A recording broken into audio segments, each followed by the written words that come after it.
Volume 3, Chapter 24, Response in New York.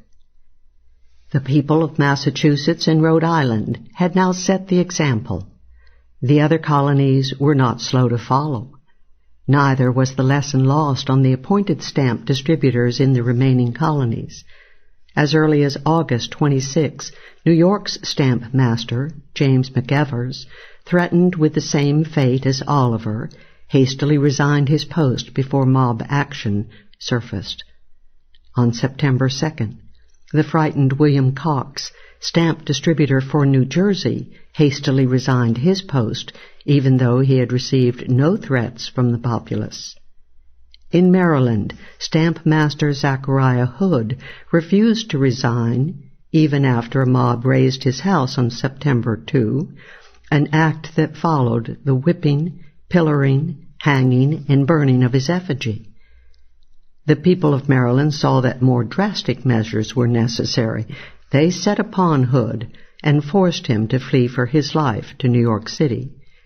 There he was driven from an inn by New York radicals, but found congenial refuge at Fort George, run by Lieutenant Governor Cadwallader Colden. Hood had not yet resigned, but he was no longer a present danger to Marylanders. New York might be free of its stamp distributor, but the potential menace of the stamped paper remained. The paper arrived from England toward the end of October, but it found the people of New York ready to meet it, headed by the Sons of Liberty of New York, formed a few days before. The Sons organized a crowd of some 2,000 New Yorkers to prevent the landing of the stamped paper. But the implacable Tory Cadwallader Colden arranged for a British warship to stand watch while the paper was unloaded at night at his fortress on Fort George. That night, October 26, the following warnings were posted throughout New York City. Pro Patria, the first man that either distributes or makes use of stamped paper, let him take care of his house, person, and effects.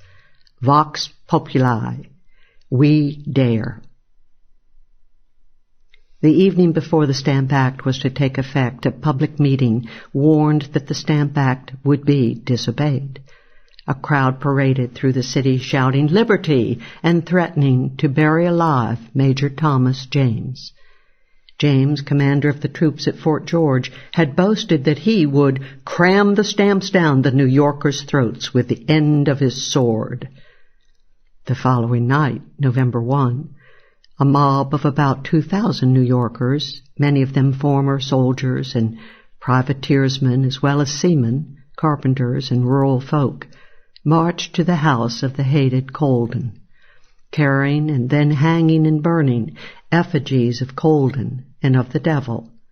The crowd, defying efforts of the mayor and council to disperse it, broke into Colden's coach house and paraded around the coach, later hanging the two effigies on a public gibbet and then burning them along with the coach and other Colden carriages. The mob then broke into Major James's home, smashed the interior, and leveled the house. The people had not yet attacked Fort George to seize the stamps.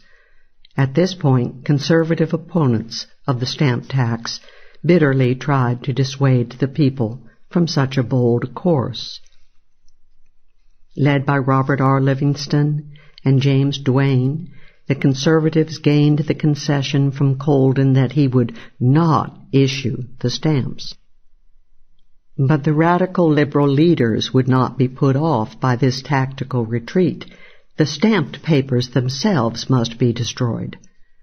Armed New Yorkers passed into the city to support an attack on the fort, and posters signed by such Sons of Liberty names as Sons of Neptune, an organization of seamen, and Free Sons of New York, threatened an all-out assault on the fort on the night of November 5, unless the stamped papers were surrendered.